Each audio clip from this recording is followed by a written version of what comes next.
First PM, ce n'est pas un métier comme les autres dans le monde du produit. Souvent seul à porter la culture produit dans une entreprise, on se retrouve généralement product designer, product ops, product marketer, customer success manager ou encore data analyst, en contact direct avec le CEO bien entendu. Le tout en étant balancé entre les sujets stratégiques et la to-do list opérationnelle qui s'allonge. Que dirais-tu, justement, de ne plus être seul ? Je suis Marie Vidal, expert produit et solopreneur, et je vais maintenant t'accompagner. Grâce au podcast First PM Stories, tu pourras trouver plein de process actionnables de la part de nos pairs qui feront ta communauté. Allez, installe-toi bien, ça démarre tout de suite. Ce podcast vous est proposé avec le soutien de Harvester. Harvester, qu'est-ce que c'est ? C'est la solution SaaS pensée par et pour les product managers pour vous aider à centraliser les feedbacks, prioriser les bonnes fonctionnalités et construire une roadmap alignée avec les enjeux business. De plus, grâce à leur copilote IA, Harvester analyse automatiquement les retours clients issus de vos outils du quotidien, tickets support, appels, Slack, CRM par exemple, et elle les classe selon votre propre taxonomie et détecte les tendances et vous aide à prendre les bonnes décisions produits. Quand on parle product management, on met souvent en avant les qualités humaines telles que l'écoute ou l'empathie. Et c'est globalement une bonne chose. Mais suivant les contextes, il faut savoir parfois adopter une posture un peu plus directe, et ce qui n'est pas forcément facile et qui doit bien se préparer pour ne pas échouer. Pour parler de ce sujet, je reçois aujourd'hui Julien Béril, qui est Head of Product chez Ominity et qui va nous partager un peu son expérience et comment il a réussi cette périlleuse aventure. Salut Julien, comment vas-tu ? Dans un premier temps, je vais te laisser te présenter. Salut, je vais bien. Et comme je dis souvent, une journée où on fait du product management, c'est une journée qui est pas perdue, c'est une journée cool. Du PM, j'en fais depuis 15 ans maintenant, parce que je dois avoir une quarantaine d'années aujourd'hui. Et globalement, j'ai découvert ce métier chez ING Direct. C'est une boîte qui à l'époque était ultra novatrice et qui m'a donné un peu les fondements de l'ADN que j'ai aujourd'hui, à savoir le marché a toujours raison, seul le résultat compte. Et en tant que product manager, on a le devoir d'être une fonction centrale dans l'entreprise et pas une fonction de support. Voilà, ce qu'on peut parfois trouver. On est au centre du jeu et si on n'est pas au centre du jeu, il faut aller au centre du jeu. Voilà. Le marché a toujours raison, j'adore cette C'est phrase-là d'entrée, bam. c'est vrai, les clients ont toujours raison. C'est pour eux qu'il faut avoir de l'empathie. Le reste, après, Yes, c'est... Ouais. tout à fait, tout à fait. T'as été entrepreneur aussi, non ? Ouais. J'ai Un été peu. entrepreneur, alors c'est vrai que ça remonte un petit peu, c'était en 2018 jusqu'en 2000, fin 2021. Pour faire simple, j'ai monté on va dire un concurrent de Malte, même si le produit n'était pas exactement pareil. Une boîte qui a quand même pas mal marché, parce que même en plein Covid, on faisait 4 millions d'euros de chiffre d'affaires annuel. Donc c'était bien, mais ça a une scalabilité qui est marginale. Et en tant que product manager, forcément, ton intérêt il s'étiole un petit peu avec le temps. Du coup, j'ai passé la main, j'ai sorti mes parts et je suis retourné... j'allais dire dans le salariat, mais avec quand même une forte composante entrepreneuriale, parce qu'il faut quand même que je puisse m'exprimer un peu. Ok, très bien. Et aujourd'hui, donc, chez Omunity. Tout à fait, super boîte, je trouve, avec un boss qui est quand même quelqu'un qui a une sacrée vision et qui quand même tient la barre dans un marché qui a été secoué, hein. Pour ceux qui nous écoutent, on travaille dans l'immobilier principalement. En fait, on propose des produits d'épargne au travers d'une plateforme dans l'immobilier, donc pour l'épargne personnelle, pour placer son argent, sur des produits qui ont des niveaux de rendement plus ou moins élevés en fonction du risque. Et on a pour vision de devenir en tout cas une des références, je sais pas si ça sera la référence, mais une des références j'espère, des produits qui permettent aux utilisateurs d'investir leur argent dans ces produits-là. Ok, ok, très très bien. Toi, comme je disais en intro, tu es arrivé chez Omunity en tant que Head of Product. Mais tu es arrivé en tant qu'Head of Product, ça c'est le titre, mais tu es arrivé en tant que, au final, première personne avec la vraie culture produit. Mm. On est d'accord ? Est-ce que tu peux nous parler un peu de ton contexte d'arrivée ? Sous-entendu, quand tu es arrivé, combien il y avait déjà de personnes dans la boîte ? Est-ce que le produit était déjà existant ? Je suppose qu'il y avait déjà quand même pas mal de clients, ce genre de choses, histoire de vraiment comprendre le contexte. C'est une boîte quand j'arrive, elle a 7-8 ans. Elle a déjà, enfin, ce qui est important quand même, elle a un réel product market fit. Alors on n'est pas les seuls à proposer des produits de ce type-là, donc le produit historique qu'on propose, c'est le crowdfunding immobilier. On n'est pas les seuls à le proposer. Par contre, la qualité des produits qu'on a, donc nous on va parler de risk management, elle est bonne, et les performances des produits qu'on a, ils sont bons. Donc et ça, c'est encore valable aujourd'hui, même si le marché est globalement secoué. Il y a cette partie-là, il y a un réel savoir-faire dans le fait de packager et de vendre ses produits à nos clients. Mais on a 2 phénomènes, qui arrivent et qui motivent ce recrutement. Le premier, c'est qu'on a une sorte de tassement du marché. Voilà, la musique ne s'arrête pas, mais elle ralentit. Surtout, il commence à y avoir un décalage entre la partie, produit, la partie plateforme, la partie technique et le reste de l'entreprise. En matière de, comment je fournis l'effort de guerre, est-ce que je suis un centre de coût ou un centre de bénéfice, voilà. Et puis, je pense au milieu de tout ça, une forme probablement de sentiment du patron que tout cela est de plus en plus opaque, et qu'il faudrait qu'on secoue un peu le cocotier pour que ça avance. Voilà, globalement. Beaucoup de choses, beaucoup de choses. Déjà d'une, tu pas répondu à ma question, mais c'est pas grave, on va y arriver. Là, tu viens de nous expliquer un peu qu'est-ce qui a motivé le recrutement. Ça, je trouve ça cool. De toute manière, c'est la question que j'allais te poser après. Tu as dit un mot sur lequel je veux bien qu'on revienne, le sentiment du CEO que tout ça est en train de devenir un peu plus opaque. De quoi tu parles exactement? Ben, quand on lui explique que quelque chose met du temps, est lent, qu'il y a un projet avec un partenaire qui met du temps à sortir, les raisons qu'on lui expose, elles sont pas très claires. Et c'est surtout les solutions en fait qui lui sont proposées, elles n'existent pas vraiment. Voilà, la solution proposée, c'est il faut plus de temps. Voilà, globalement. Et ça lui amène de la suspicion entre guillemets. En tout cas, ça le motive à faire évoluer cette équipe qui finalement avait un fonctionnement qui était historique dans la boîte, vu qu'elle existait depuis 6 ou 7 ans. Donc voilà, Ok, je comprends. Quelque chose qui a plutôt performé au départ. complètement. Et avec le temps, alors, qu'est-ce qui explique ça? On le sait pas forcément, et puis c'est pas forcément le sujet, mais vous êtes arrivé à un moment où toi tu n'étais pas encore là. Comment dire, la vision vraiment technique commence à être beaucoup plus obscure pour le CEO, ce qui fait que potentiellement il y a un ralentissement aussi de votre activité. Et donc là, je fais un petit résumé de ce que tu viens de dire, mais voulant reprendre un peu la main là-dessus, le CEO commence à imaginer recruter une personne au produit. Mmh. C'est ça, alors je pense qu'il y a d'autres, il y a très certainement aussi, voilà, on va dire un peu plus de force du côté marketing. On connaît bien les marketeurs, même les sales, qui sont assez clients d'avoir des organes intermédiaires avec la tech. Et puis surtout qui ont un peu la même ADN business. Moi, c'est une ADN que je partage complètement, hein. Je pense que notre métier en tant que product manager, c'est le business et ça notre valeur ajoutée. C'est ça l'impact qu'on a à la fin. Et du coup, voilà, ça ralentit et surtout, ça n'est pas au tempo du reste de l'entreprise. C'est surtout ça qui est Ok, important. La ouais, je gestion de comprends bien. rythme. Le truc à deux vitesses, je le comprends très très bien. Et donc toi, tu arrives, enfin, le recrutement se fait à ce moment-là. Mm. Il y a combien de personnes dans les équipes de dev? Tu as parlé de marketing, il y a combien de personnes au marketing? Comment s'organise un peu, comment se On est, structure cette entreprise? on est une trentaine de personnes réparties équitablement sur les pôles principaux que sont sales, marketing, risque. Donc risque, c'est tous ceux qui vont designer les produits financiers et puis vérifier qu'ils ont un risque acceptable pour les clients. Et à la tech, c'est 4 ou 5 personnes comprenant le CTO. Si ma mémoire est bonne à l'époque, oui, c'est ça, 3 développeurs, un senior développeur, un CTO. Ok. Pas de pas de chef de projet, pas de PM, pas de PO. Vraiment quelque chose qui est assez en vase clos. Donc voilà, mais Ok. Ok. Toi, t'arrives, enfin, tu passes les entretiens, on te présente un peu tout ça. Euh, Vu que le sujet, quand même, d'aujourd'hui, c'est de comprendre comment toi, tu as évolué là-dedans sans être forcément dans le playbook du product management. Je dis pas que tu n'en as pas fait, loin de là, mais euh, tu sors un peu des codes. Comment ça s'est passé quand justement ton recrutement, quand on te présente un peu ça? Comment toi tu te positionnes?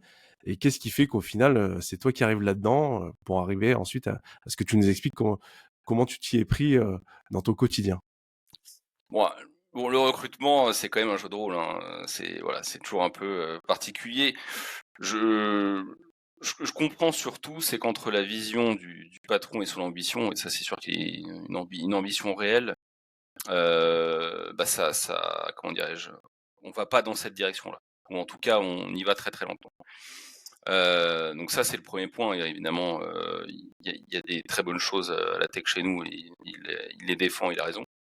Et puis moi, surtout, en fait, je fais une étude de cas qui globalement est assez sévère sur la plateforme, sur comment elle fonctionne, sur son niveau de maturité, sur comment c'est censé s'interfacer avec les utilisateurs, voilà, le design globalement à peu près tout, et je lui annonce le tempo comme ça aussi. Donc Ça, c'est quoi? C'est vraiment en étant déjà arrivé, donc sur tes premiers jours, avant d'arriver, euh, c'est sur avant l'étude de même cas. Ouais, sur l'étude de cas. Je D'accord, fais une étude de cas très sévère, ce qui est une manière pour moi de lui dire voilà la marchandise que tu achètes. Donc si tu achètes ça, tu sais ce que tu fais. Voilà. d'accord, Donc ça, d'accord. et après, ce qui est vrai aussi, c'est que je suis extrêmement motivé pour en faire partie, parce que si c'est chaotique, s'il y a des trucs à secouer, s'il y a des choses à faire, c'est là que je vais m'amuser. Si c'est pour dans un truc qui tourne bien, ça m'amusera pas. Donc Voilà. voilà, c'est dit sans être dit. Un truc qui est tout bête, mais qui est vrai, c'est très bête à le dire comme ça, mais je trouve ça tellement réel. C'est si jamais tu fais une étude de cas et qu'en fait tu dis tout va bien, tout est parfait, ça veut dire qu'en fait il y a pas grand-chose à améliorer. c'est C'est sûr. c'est bête, mais c'est vrai. Par contre, si jamais tu arrives à soulever tous les points de friction ou comment dire les problèmes qu'il peut y avoir, ça veut dire qu'il y a de l'amélioration. Donc c'est aussi intéressant. À toi de savoir amener les choses, hein, bien entendu, mais c'est quand même intéressant de savoir les soulever rapidement, quoi. Je le dis autrement, en fait, tu peux être scolaire dans une étude de cas. Tu peux juste démontrer ta compétence, mais t'es pas obligé de motiver tes choix. Donc en fait, Ouais. là, ce que je fais, c'est que je me jette dedans en prenant des risques pour expliquer globalement quelle est ma méthode de travail. C'est-à-dire qu'en gros, seul le résultat compte, le reste, c'est pas important. Donc voilà. Et il est assez C'est dit. client finalement. Donc Donc ça match. Finalement, c'est toi qui arrive. On reviendra un peu quand même sur le comment dire, sur comment cet entretien t'a permis aussi d'évoluer là-dedans et et la relation que ça a pu créer avec le CEO pour toi. Donc toi, t'arrives. C'est quoi tes premières actions au final là-dedans? Euh, Comment tu navigues dans tes premiers jours, tes premières semaines, vraiment pour faire ta place par rapport à ce que tu as pu juger du produit justement en amont? Bah, justement, alors j'ai quand même une posture prudente, parce que je pense que ça serait pas juste voilà, de rouler entre guillemets sur l'organisation dès le début. Mais je fais en gros deux choses. Alors je pense que c'est valable on va dire sur les 6 premiers mois, mais en tout cas sur le premier mois, j'ai une posture d'auditeur. Je regarde la plateforme, je l'audite, j'essaie d'avoir des datas sur les clients. Surtout, c'est aussi un exercice, c'est entre guillemets une excuse pour aller s'entretenir avec tous les pôles, pour nouer du lien. Je pense qu'il faut se centraliser assez vite quand on est PM. Donc, je pense que ça passe vraiment par le fait d'être connu globalement des gens.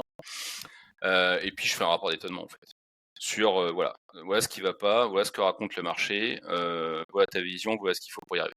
Voilà.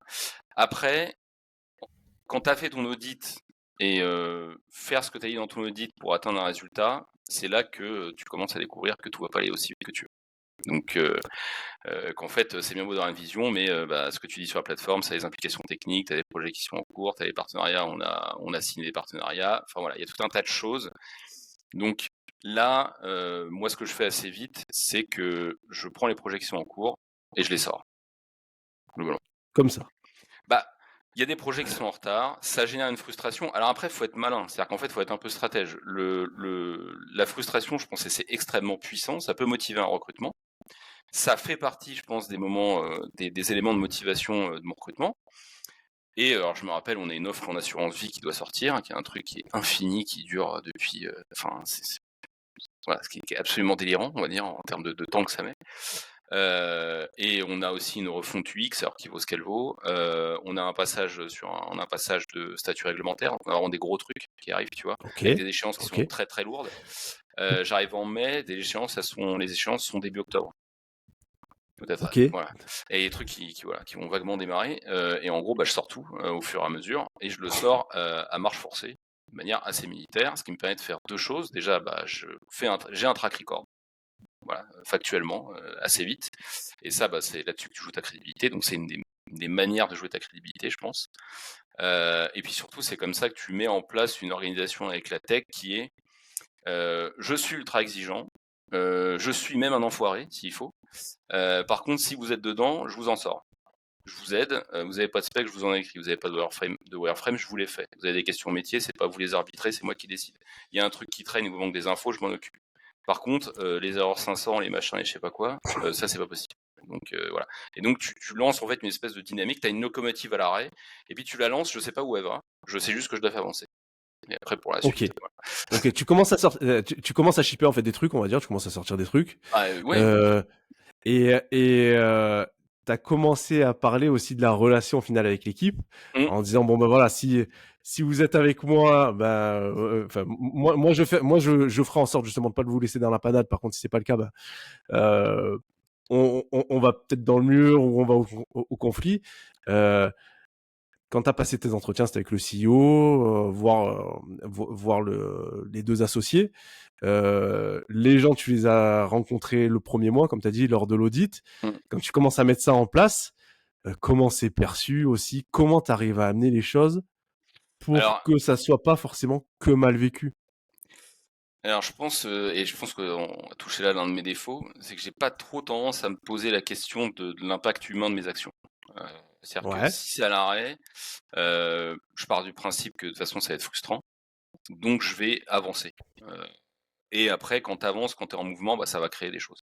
Alors le défaut de ça, c'est que ça peut faire des dégâts, tu peux oublier un truc en cours de route, voilà, tu peux ne pas solliciter quelqu'un en cours de route, mais c'est pas grave. Je préfère, entre guillemets, réparer, quelque chose que j'ai un peu cassé en cours de route, plutôt que de passer des semaines à m'excuser. Donc c'est plutôt bien vécu, parce que les sales, ils sont en contact avec le marché, eux-mêmes, en fait, ils subissent, parce qu'en fait, tu es dans un business qui est pas complètement scalable. Donc en fait, si tu veux, t'as des choses qui se parlent entre la plateforme en front, l'admin, machin, enfin le back office. Donc de toute façon, tout ça les impacte eux, si tu veux. Donc eux, ils sont très clients que ça commence à avancer. Le market aussi, le boss aussi. Donc de toute façon, c'est plutôt un bon élan en fait. Ça fonctionne plutôt bien. En fait. Ça, je comprends bien que sur tous les services, on va dire, qui sont pas tech, là, franchement, ton arrivée, ta façon de travailler, elle est super bien perçue. Là, c'est canon. Là, on y va. Côté tech, là, par contre, il y a des trucs, qui sont. Moi, après, bon, c'est sans évidemment dire que ça soit parfait. Après, côté tech, oui, je suis assez rude. Moi, je suis assez clair en disant, voilà, la vision, c'est ça, on en est loin.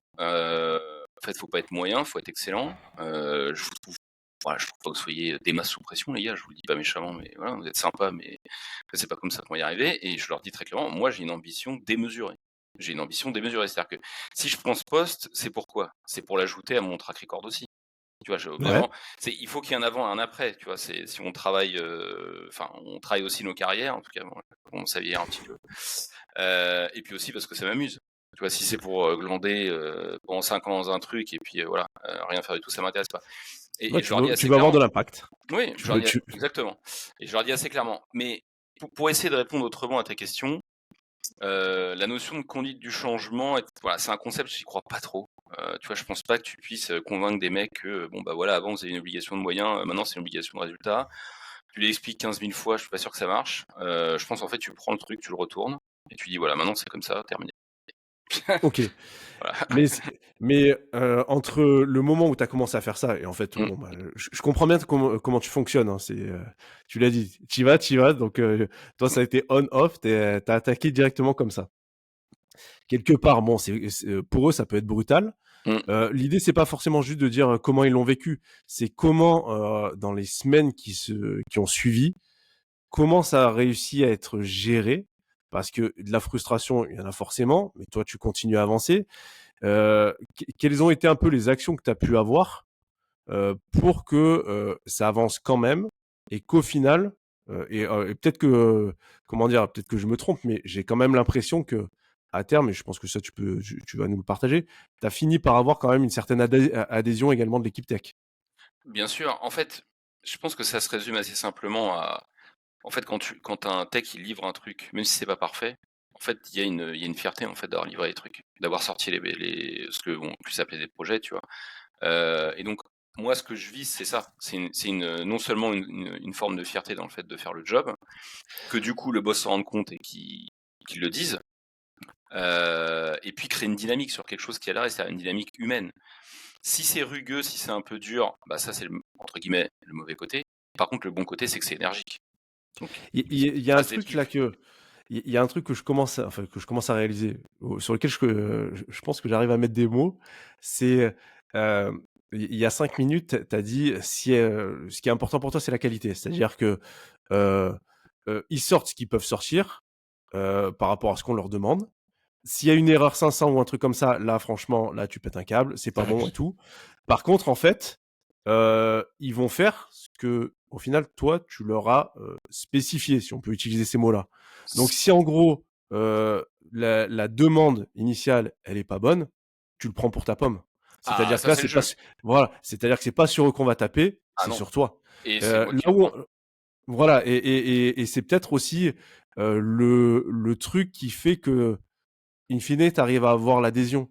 C'est-à-dire que là où il peut y avoir des fois une zone de flou, Mm.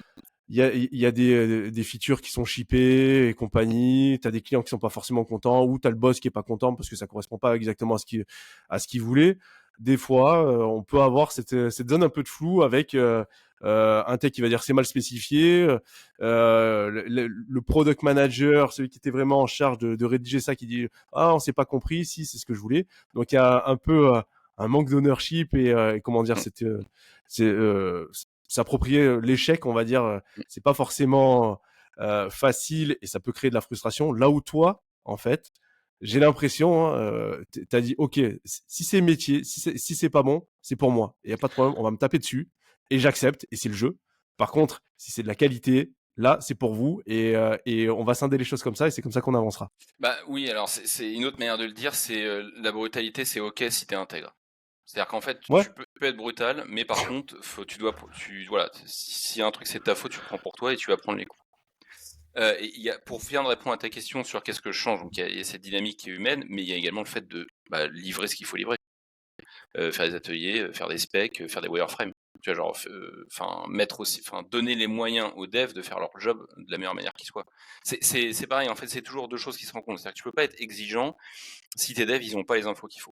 c'est clair. Tu peux pas dire là cette qualité ou ce délai ça va pas machin si par contre ou alors c'est pas le bon besoin ou on s'est trompé parce qu'il fallait aller trop vite et qui prennent les coups à ta place alors qu'en fait c'est toi qui a pas pris assez le temps qui allait trop vite ou qui a pas posé les bonnes questions et donc c'est une forme de dichotomie comme ça que je mets en place si tu veux où je me responsabilise je fais ce qu'il y a à faire mais par contre je suis extrêmement exigeant et en fait c'est ce rythme que je lance sur les 24 mois globalement. Ok, ok, ah ouais, c'est quand même sur une très très très grosse période. Donc Non, c'est l'antériorité que j'ai, ça fait 2 ans que j'y suis. C'est pour ça que ouais, ok. depuis 24 mois, on travaille comme ça. Après, il s'est passé d'autres choses, mais en tout cas, c'est cette philosophie globale qui a été mise en place et qui est aujourd'hui naturelle pour l'équipe.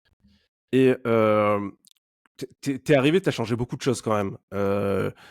Comment t'arrives à justifier et comment t'arrives à avoir cette légitimité de faire tout ça? Ok, toi, t'as été recruté pour, Mm. mais comment comment t'as pu faire en sorte que au final l'équipe tech se dise bon bah il a dit on fait comme ça. La légitimité, on dit souvent ça va se gagner. Toi, qu'est-ce qui t'a permis de fonctionner comme ça? Ouais, alors c'est pareil, c'est une question de l'œuf ou de la poule. Alors Mais vas-y, hein. pour donner une image, toi, c'est le buffet de la vie. Moi, je me sers, et puis ensuite, je vois ce qui se passe. Donc, je pense que la légitimité, ça se prend. C'est comme le pouvoir. En fait, tu vois, je pense qu'attendre, surtout quand tu es dans une boîte qui en fait veut redevenir une start-up dans son mode de fonctionnement, tu vois, qui s'est un petit peu, qui s'est un petit peu ralenti parce que trop de croissance, etc., et qui veut redevenir une start-up dans son ADN. En fait, un des éléments de l'ADN, c'est on fonce et les gens en fait doivent prendre des responsabilités d'eux-mêmes, tu vois. Et c'est aussi pour reboucler avec ta première question, une des raisons pour lesquelles je suis rentré head of product. C'est parce qu'en fait, il y a une forme de volonté d'asseoir en fait le product management comme étant une fonction centrale dès le début. Donc tu vois, en fait, ça va avec la fonction, c'est-à-dire qu'il est attendu que je prenne ces responsabilités-là. Même si je pense que ça vaut aussi pour un first PM, voilà. Mais j'ai digressé. Oui, non, mais ça reste un titre, comme on le Ouais. disait, mais toi, ça t'a peut-être permis, parce qu'il y en a qui sont plus attachés à ce genre de choses, pour certains, ça a peut-être permis à ça. Ouais, j'y suis attaché. Après, c'est l'objectif de la fonction et de monter l'équipe. Donc, je commence à la monter aujourd'hui. Donc, tu vois, ça a mis le temps. Mais, et pourquoi est-ce que c'est bien que ça ait mis du temps? c'est qu'en fait, il aurait pas été utile que je recrute des PM dans mon équipe aujourd'hui, parce qu'en fait, il fallait que je fasse table rase, en fait, si tu veux. Il fallait que je redéfinisse globalement l'hygiène de travail et la méthodologie. Alors, je l'ai pas fait seul, parce qu'on a un nouveau CTO aussi qui est arrivé l'année dernière, hein, qui paraît un homme brillant, déjà parce qu'il peut me supporter, pour commencer. Mais bon, on fait ça évidemment à 2 sur les process. Mais ça doit venir en son temps. Donc c'est pas choquant non plus, tu vois, Ouais, je de comprends. séquencer les choses. Mais ce qui est intéressant quand même, c'est quand tu présentes tout ça, on se rend compte que la manière dont tu as fait ton entretien, ce que tu as montré vraiment sur, comment dire, l'exigence que tu pouvais avoir, mais la motivation que tu avais derrière, correspondait vraiment. Alors, c'est peut-être pas précisément ce qu'il cherchait, mais c'était précisément ce qu'il avait besoin, ce que ton CEO avait besoin. C'est quand même assez intéressant de voir.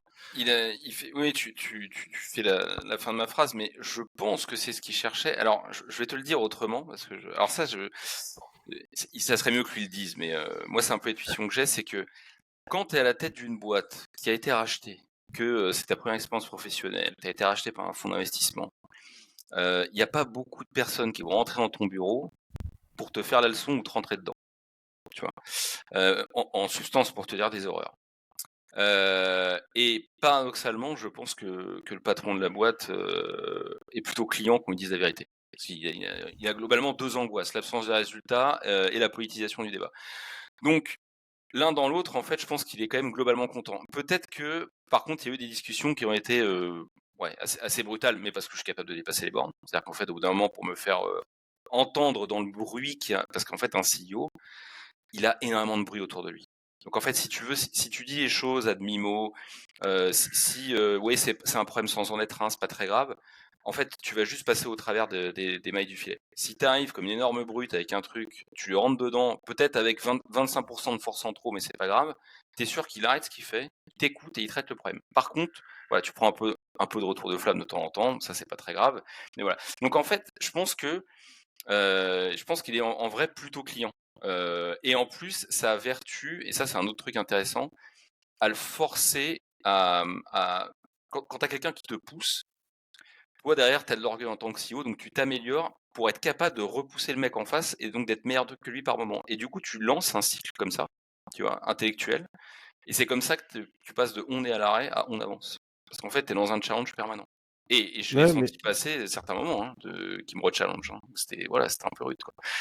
ouais, ouais, Ouais, ouais. mais déjà, est-ce que, comment dire, dans la manière dont tu décris les choses, on se doute quand même que c'était pas toujours un long fleuve tranquille. Et Non. il y a des fois où tu t'es rendu compte que c'est toi qui avais fait une connerie. Alors, Mmh. je sais pas, ça peut être assez large, mais tu as des trucs comme ça un peu à partager pour montrer que Ouais. une approche comme ça, elle est, comment dire, elle peut être risquée. Et des fois, c'est pas forcément simple. Il y a des choses à rattraper. Je pense, des anecdotes, il y en a des tas, mais il y a plusieurs fois où je suis arrivé, entre guillemets, la fleur au fusil pour prendre une décision. Globalement, mes slides se résument à dire que j'ai raison et c'est comme ça. Euh, et là, évidemment, l'opportunité est trop belle, tu vois, de me demander de revoir ma copie et je serais bien gentil, je vais fournir des chiffres, etc.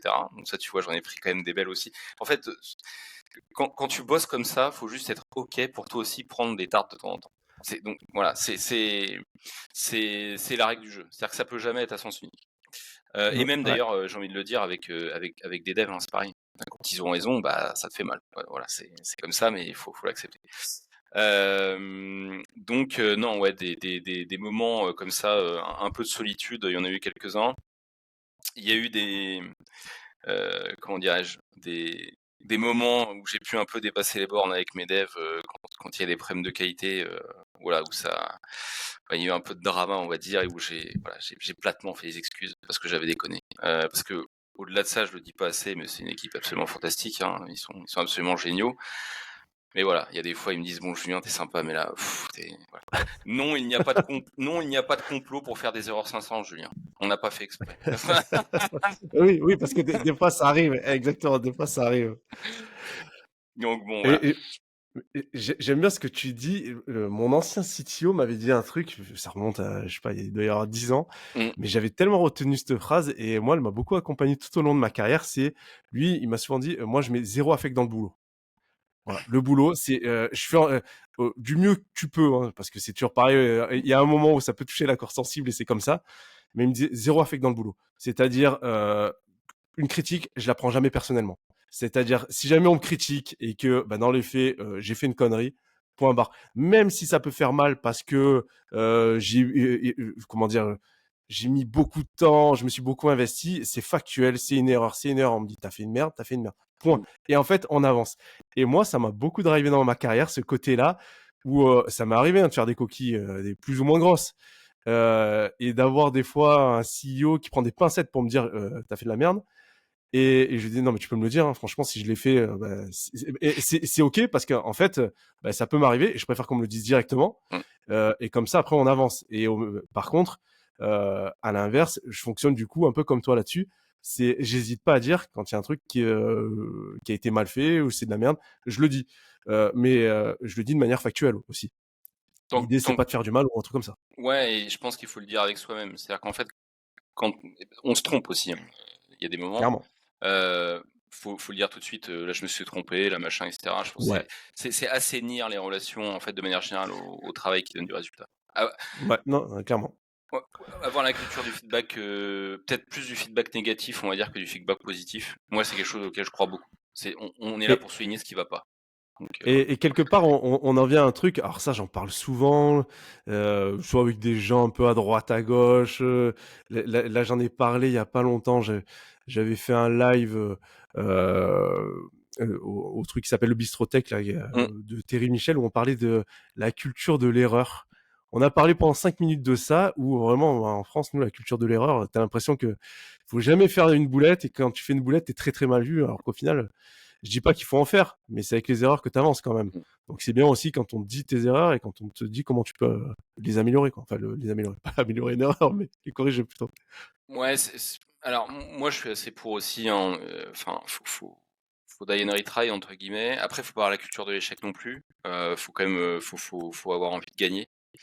Oui, Mais oui, faut s'autoriser, enfin, faut prendre des décisions vite. C'est-à-dire qu'en fait, vaut mieux tester un truc, se tromper, recommencer, c'est pas grave. Bon, évidemment, toute proportion gardée, il y a des choses qui sont plus risquées que d'autres.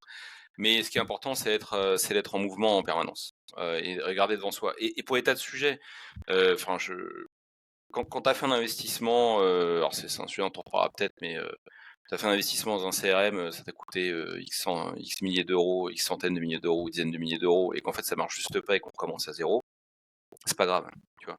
Même si de toute façon l'argent a été dépensé, c'est pas grave, on recommence. Et c'est ça qui fait la différence entre ceux qui fonctionnent et ceux qui fonctionnent pas. Mais ouais, ouais, je comprends ce que tu veux dire. Après, comment dire, on va quand même être vigilant sur tout le cash qui est sorti. Ça, c'est juste une vérité. bah, c'est pour ça que je suis patron de boîte, hein. C'est parce que Ouais, c'était un truc qui était pas très bon. exactement. C'est-à-dire que moi, je me Ex- mettais au lean à chaque fois parce que j'avais besoin d'adrénaline. Tu vois, c'était terrible. Non, mes associés, les pauvres, hein, s'ils nous écoutent, voilà, je leur fais des bisous, mais les pauvres, quoi. Non, non, on va se mettre en risque pour le simple plaisir de. Non, arrête, s'il te plaît. J'ai une question pour toi quand même sur cette façon de fonctionner. Mm. Je la comprends, hein, et franchement, moi j'aime bien aussi quand on fonctionne comme ça, moi, de manière assez simple. Par contre, ton ressenti perso par rapport à ça, parce que c'est pas tout le temps, bah, c'est pas tout bleu, tout rose. J'imagine quand même que, en dehors du fait que, comment dire, t'es vachement détaché, tu fais pas forcément attention à comment les gens vont prendre ce que tu vas dire ou quoi que ce soit.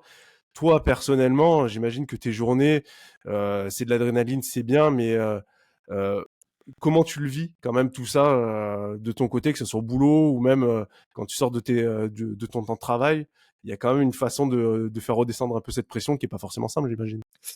Bah, bon, je pense que déjà la première hygiène, alors ça, c'est peut-être, j'ai peut-être eu, en étant entrepreneur et aussi en observant mon père fonctionner comme ça, c'est bien compartimenter. Tu vois, voilà, le taf, c'est le taf. Après, tu rentres à la maison, surtout si tu as des enfants, voilà, tu déconnectes assez facilement. Donc ça, je pense que c'est important de compartimenter les choses et d'essayer d'avoir cette hygiène. Et de se dire que bah, c'est que du boulot. C'est pas grave non plus. Il faut dédramatiser les choses, je pense aussi. Voilà, de dire qu'on sauve pas des vies. Euh, Maintenant, je pense que ce qu'il y a de plus difficile, en tout cas dans ma fonction, on parlait voilà, de ce que moi je vis, c'est que bah, j'ai quand même un niveau de pression de la direction ou du résultat bah, qui est assez fort en fait.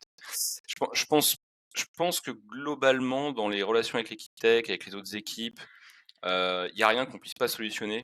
Il y a rien dont on discute pas en séance si on s'est pas engueulé sur un truc. Et parfois, tu as des moments où tu as des vagues de pression sur du résultat, sur vraiment de chantier à mettre. J'ai quelqu'un qui arrive dans mon équipe, j'ai ça.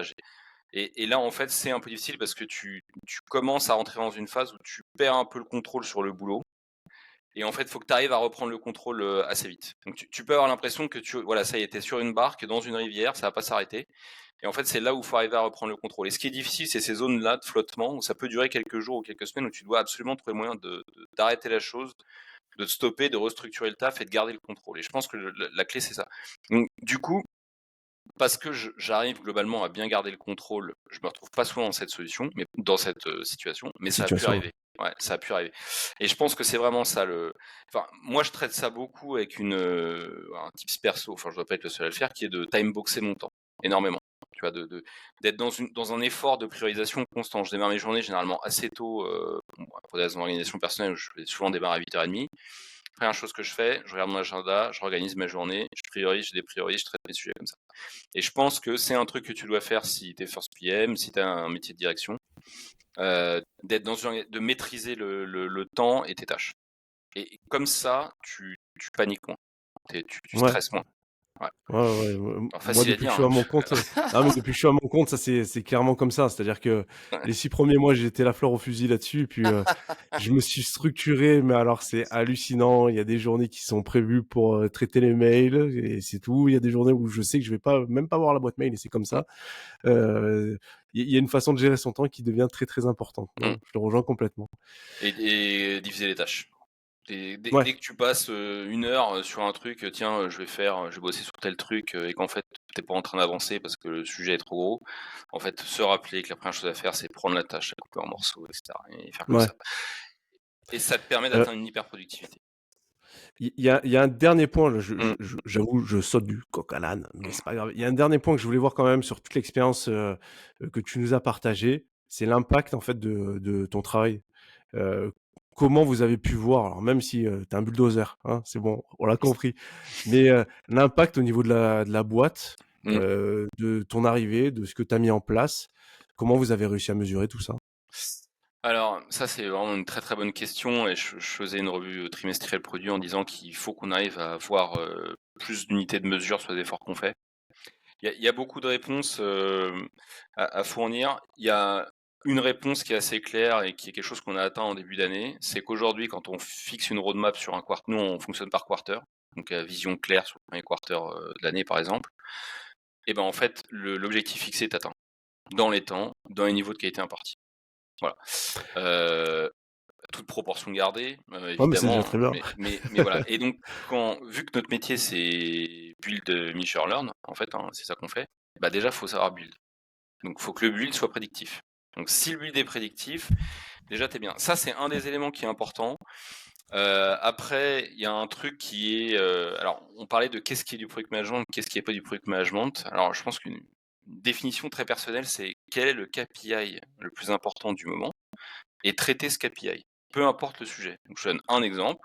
Migration de CRM, pas du tout un truc de product manager, très loin de là. Par contre, tu as un CRM, en fait, tu tournes la clé dans le contact, genre ça s'allume pas, donc tu as un petit problème. Quel est le plus gros KPI? C'est celui-là. Je prends le truc, en 2 mois c'est sorti, terminé, on n'en parle plus. C'est pas du product management. Mais en fait, si t'es first PM, tu fais quoi? Tu dois peser et avoir de l'impact sur la boîte. Donc tu dois appuyer le plus gros KPI. Tant pis si c'est pas merde, on n'a pas fait les interfaces. C'est pas grave. Les sales sont contents. Voilà, on a de la data qui est propre, c'est génial. Voilà. Tant pis, t'as pas fait le product manager pendant 2 mois. Bon, c'est pas grave. Ouais, mais tu l'as très bien dit, tu as parlé de First PM là-dedans, bah ouais, tu te retrouves à faire des trucs ultra transverses et tant pis parce qu'au final, tu as eu un impact quand même important pour la boîte. Mais je rejoins complètement ça. C'est ça je pense que c'est ça qu'on attend à terme, et puis que tu retiens dans une carrière en fait, c'est quand après tu candidates dans des jobs, c'est ce que les gens, tes interlocuteurs vont chercher en fait. C'est complètement. un avant ou un après. Et un après, pardon. Non mais clairement. Donc sur l'impact, voilà, je pense que c'est ça. Et puis ensuite il y a certainement, je pense, je vais être un peu égocentrique, mais j'ai le bon goût de croire que j'ai apporté ma brique culturelle. Je pense que j'ai une obsession pour la performance individuelle. Je pense qu'elle était déjà existante. Peut-être qu'elle s'était un peu tassée en cours de route. Moi, c'est sûr que voilà, au moins j'ai été un amplificateur, on va dire, de cette valeur-là cardinale, qui est très importante. Et puis, quant à ça, quant à tenir les délais dans les objectifs qui sont impartis, et que tu mets la performance individuelle au centre, déjà, tu as fait beaucoup en 2 ans. Le Ok, reste, c'est du détail. C'est voilà. ok. Non, mais très très bien. Très très bien. Bah, dernière question. Pour toi, bah, justement, si tu avais un conseil à donner à une personne qui rejoint une boîte un peu dans un contexte comme le tien, c'est-à-dire, on parle pas de la start-up qui a 1 an et demi, qui cherche à lever des fonds, où ils sont 7 et ils ont pas forcément un marché, mais plutôt ces boîtes, et c'est marrant parce que moi j'en rencontre quand même beaucoup, où on va dire que c'est une start-up alors qu'ils ont 10 ans d'existence, ils sont 30, ils ont un marché qui est déjà identifié. Donc je sais pas si le mot start-up est très très bon.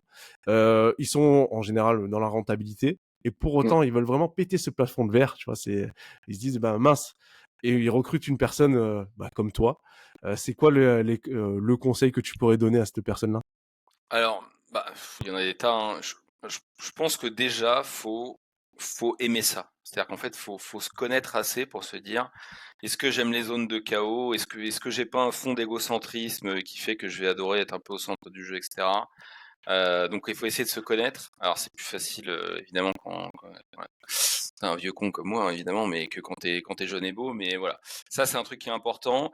Je pense que un truc dont on parle pas assez sur les parcours product managers, et qui selon moi est une force pour ce type de job, c'est d'avoir un parcours un peu hétérogène, avec du consulting, de la start-up, du CAC, voilà, des choses un peu différentes, parce que tu vas aborder comment dirais-je, des problématiques où tu vas piocher un petit peu dans tes différentes expériences, être pragmatique sur les KPI, c'est quoi le plus important, c'est quoi le plus gros problème, et traiter les problèmes vite. Voilà, décider, faut décider vite. C'est-à-dire que Ouais, si tu veux que ça avance, faut. en fait, on s'aperçoit souvent que les décisions, elles sont pas forcément soit prises, soit claires Mmh. dans ces contextes-là. Et ils attendent une personne qui arrive et qui va prendre un peu ces risques-là de décider. Mmh. Ouais. Ok. Bah oui, ou tu bosses avec le CEO de la boîte. Enfin, en fait, nous, qu'est-ce qu'on fait, le product manager, c'est qu'on digère une info, on la rend intelligible pour le CEO d'une boîte, et en fait, on lui dit, bah voilà, en fait, avant, tu pannais rien à ce que ton interlocuteur te disait. Donc en fait, moi, je t'explique, t'as A ou t'as B. Je pense qu'il faut faire A. Qu'est-ce qu'on fait? Parce que là, on est dans un organisme où tu dois décider. Et puis voilà, sinon être cash, transparent, ambitieux. Voilà. Ouais, là, t'as lâché les 10 conseils. Soyez vous-même. Ça, c'est comme chez McDo, mais voilà. Pour finir, voilà, bah, soyez vous-même, c'est formidable. Non, mais très bien, très très bien. Eh ben, écoute, Julien, moi, enfin, comment dire, j'ai parcouru à peu près tout ce que je voulais voir avec toi. Merci beaucoup. Je sais pas si toi, tu veux dire un dernier truc ou si on est bon, si t'estimes que t'as fait le tour. Ouais, non, déjà, Si bah, tu penses que t'as fait le tour, on a merci. fait le tour. Ouais, mais si, bah, j'ai pris grand plaisir de discuter ça avec toi, de faire cet exercice de synthèse, et puis des gros bisous à l'équipe tech qui écouteront peut-être ça. Ça marche. Allez, merci beaucoup, Julien. Salut Marc, ciao, merci. Salut. Cet épisode est maintenant fini. Un grand merci à notre invité et à toi pour ton écoute. J'espère que tu auras pu y trouver ton compte. Pour soutenir ce podcast et m'aider à son développement, n'hésite pas à laisser 5 étoiles, voire même 6 sur ta plateforme d'écoute, avec un petit commentaire, ou encore à partager cet épisode avec un de tes proches. Dans tous les cas, à bientôt pour un prochain rendez-vous de First PM Stories.